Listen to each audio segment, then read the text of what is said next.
Vamos a estudiar una forma de algoritmo de region growing. Estos algoritmos se caracterizan por iniciar con un punto semilla y luego irse extendiendo a partir de este siguiendo trayectorias conexas. Entonces, al tener que seguir trayectorias conexas, inmediatamente sabemos que van a estar asociados a un tipo de vecindad. Recuerden ustedes que nosotros consideramos dos píxeles conectados si se encuentran dentro de un tipo particular de vecindad. Por ejemplo, en este caso estoy delineando una vecindad N4 o también podríamos trabajar con una vecindad N8.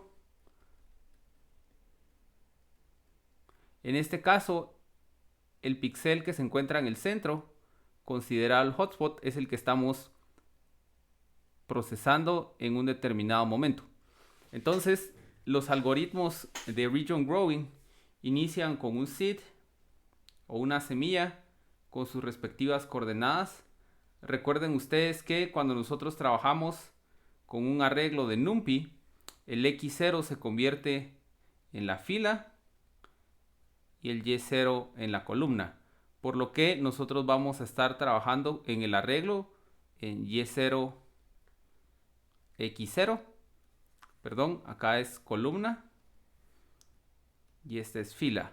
Entonces, otra cosa que hay que recordar es, generalmente vamos a trabajar con un sistema de coordenadas de esta manera. Entonces, una vez que nosotros podemos identificar un punto semilla en nuestra figura o en nuestra imagen, lo que vamos a hacer es muy sencillo.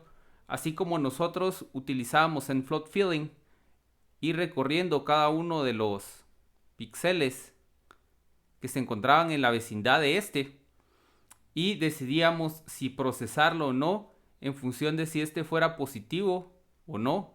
En caso de ser positivo, lo agregábamos a un stack o a una fila para ser procesado después. En caso contrario, simplemente lo descartábamos y una vez que hayamos finalizado de recorrer toda la vecindad, decidimos nosotros extraer el siguiente píxel y empezar a analizar ahora las vecindades de este. Si es que no habían sido visitadas antes, como en el caso de este píxel que ya fue procesado. Entonces, en este caso, nosotros no vamos a hacer uso únicamente de determinar si el píxel es positivo o no, porque no estamos trabajando con imágenes binarias, sino que estamos trabajando con imágenes de rango completo que deseamos segmentar. Entonces, lo que vamos a hacer es que vamos a utilizar una medida de similitud. Generalmente, la medida de similitud va a tomar dos puntos y me va a dar una medida del parecido. Entonces, en este caso, la forma más sencilla es utilizar la diferencia que hay entre los valores de intensidad. Entonces, si la diferencia es muy grande en los valores de intensidad, vamos a considerar que estos dos puntos pertenecen a regiones diferentes, y si la diferencia es pequeña, entonces vamos a considerar que forman parte de la misma región. Como vamos a ver, este parámetro va a controlar si el resultado va a ser una región adecuada, si va a ser una región con sobrecrecimiento o con sobresegmentación.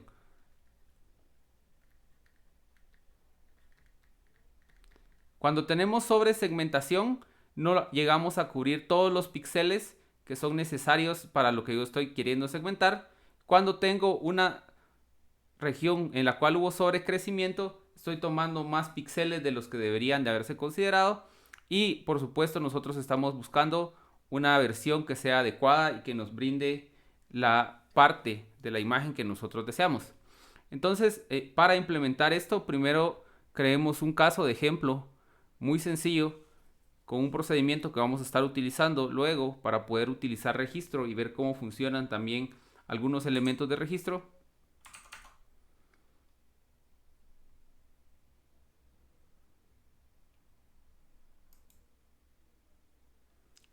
Entonces iniciamos por generar un mesh grid que me va a permitir utilizar este rango de valores de 0 a 256 como coordenadas. Recuerden que en este caso no van a estar precisamente ordenadas de la forma que yo espero.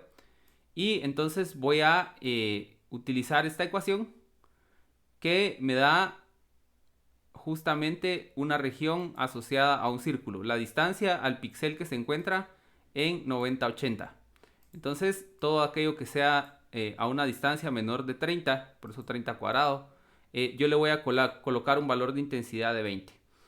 Voy a diseñar una región contigua a esta, en la cual voy a tomar la ecuación de una elipse. Pueden ver que esta es justamente la ecuación de una elipse. Y a la hora de multiplicar estos dos valores, entonces solamente cuando ambos sean 1, yo voy a colocar el valor de 10. En este caso estoy tomando en cuenta solo los píxeles que están fuera de la primera región y dentro de la elipse que describí en esta otra región. Entonces pueden ver ustedes acá cómo funciona o cómo queda la imagen que yo diseñé. Adicionalmente estoy creando un ruido normal con una variación de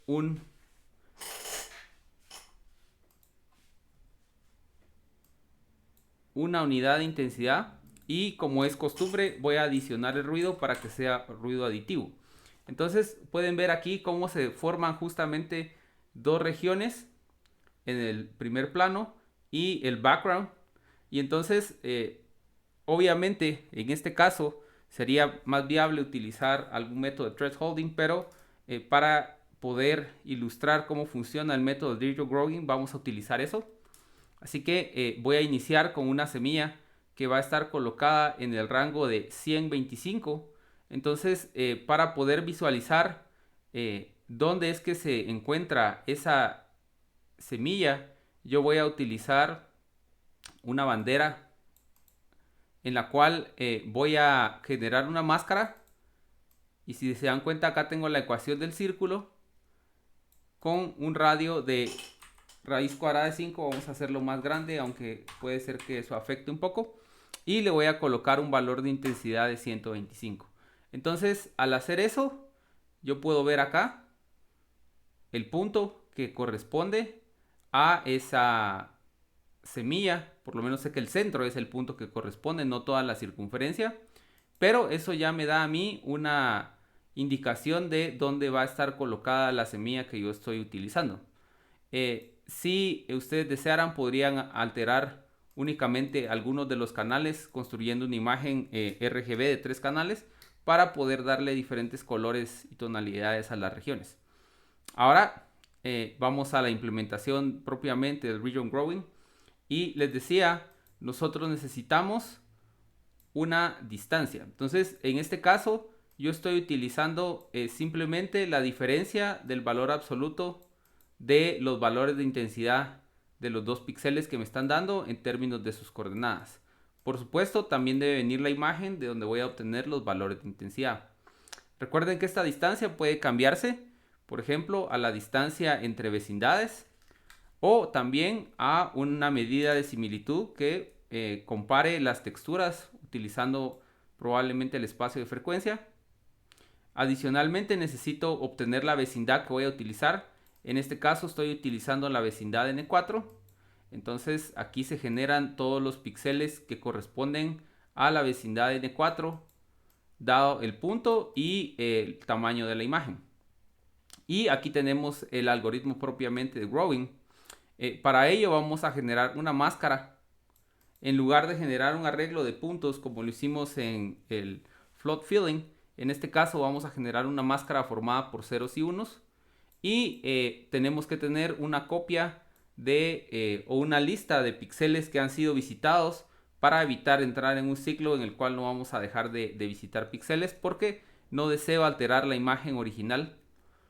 Entonces luego de obtener el shape, genero un stack y agrego el punto semilla.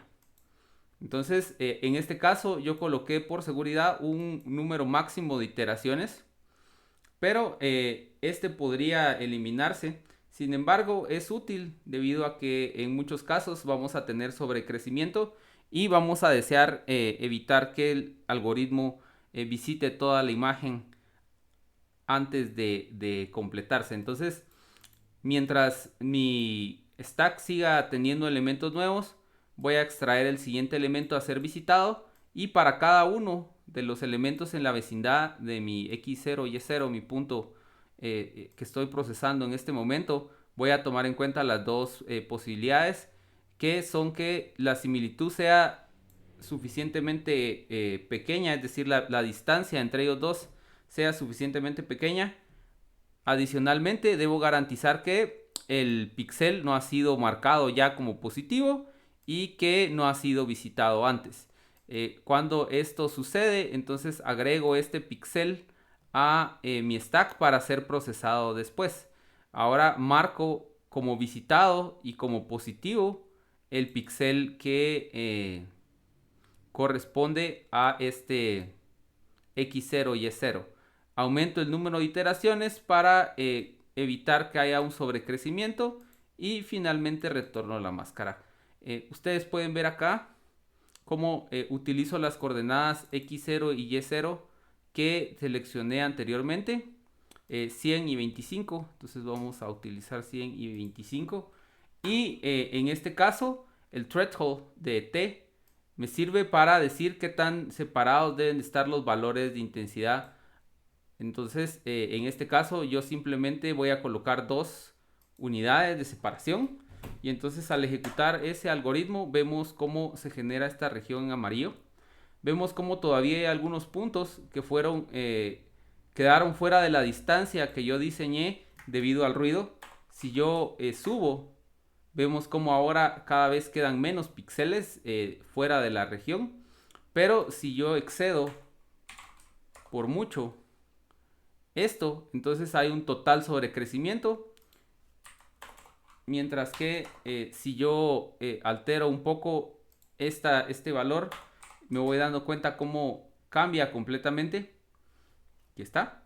Y eso es debido a que justamente los valores están separados por algunas cuantas unidades. Si ustedes recuerdan acá, la región central tiene un valor de intensidad de 20, mientras que la externa tiene un valor de 10 y el background debería tener un valor de 0. Debido a que el ruido está distribuido entre 0 y 1, yo sé que aproximadamente un 90% de estos van a tener una separación de 1. Es decir, el ruido está siendo generado con una varianza de 1, de manera que más o menos el 90% de estos va a estar dentro de las dos unidades de diferencia. Entonces, es por eso que cuando yo utilizo únicamente una unidad, vemos cómo hay varios píxeles que no van a quedar dentro de nuestra región, porque no es la similitud suficientemente grande, es decir, la distancia no es lo suficientemente pequeña. Mientras que con 2 ya sabemos nosotros que va a superar esa barrera dada por el ruido. Si el ruido se vuelve demasiado alto en su media, entonces estos algoritmos no van a ser capaces de reconocer cuándo nosotros tenemos parte de la estructura y cuándo es ruido, y van a interferir fuertemente en nuestra segmentación de nuestras regiones. Entonces, ahí la importancia del preprocesamiento que ya hemos estudiado. Entonces, si yo reduzco el nivel de ruido sin alterar demasiado la forma de mi región, puedo ver cómo queda perfectamente bien segmentado. Si las diferencias entre estos son resaltadas, lo cual puede ser a través de un filtro pasaltos o algún otro tipo de algoritmo de los que hemos discutido antes, entonces vemos cómo los resultados van a ir siendo cada vez mejores. Sin embargo, recordemos los peligros, digámoslo así, de incluir medidas de mejoramiento demasiado drásticas, porque estas pueden llevarnos a agregar información o a corromper las imágenes al punto de agregar información que puede llevarnos a conclusiones equivocadas. Y entonces vemos cómo los parámetros que están acá, la semilla y la distancia, son los valores que nosotros necesitamos controlar para poder obtener una segmentación de alguna estructura que nosotros deseamos. Entonces vamos a hacer uso de esta imagen que se les provee en su laboratorio. Aquí pueden ver ustedes cómo yo seleccioné una semilla que pinté en amarillo acá. Y entonces luego, y esto es relativamente importante porque en este caso utilizamos 4 píxeles o 1, y aún creo que con 1 vamos a tener buenos resultados, porque las diferencias entre las diferentes regiones en este caso son suficientemente grandes en este sentido. Sin embargo, lo correcto en estos casos es hacer un análisis del histograma para saber cuál es el rango de diferencias entre las diferentes regiones. Esto quiere decir, si yo abro esta imagen y está representada, por ejemplo, en la escala Hounsfield por alguna razón, entonces los rangos van a ir de 0 a 1000 y una distancia de 2 es una distancia muy pequeña como para usarla como medida de similitud. Entonces podríamos usar un rango más alto, por ejemplo, justamente el ancho de una ventana que me separe un órgano específico. Sin embargo, podría ser un valor diferente si, por ejemplo, está normalizada y va en un rango de -1 a 1. Debemos buscar un valor decimal que represente bien esa distancia o hacer un ajuste de contraste para ponerla en un rango que nosotros podamos utilizar. Pero una vez que yo determino las coordenadas de esta semilla, yo voy a utilizarla para hacer un region growing y obtener esta máscara que está acá. Y voy a hacer uso de los canales RGB para obtener una combinación donde voy a marcar los píxeles segmentados. Adicionalmente, ustedes deben de probar aplicando algunos métodos de eliminación de ruido y algunos filtros de suavizado para poder ver cuáles son los efectos que ese método tiene sobre nuestro proceso de segmentación. Adicionalmente, les pido en este laboratorio que ustedes identifiquen en esta imagen otras dos estructuras anatómicas y que traten de segmentarlas utilizando este algoritmo que tenemos acá.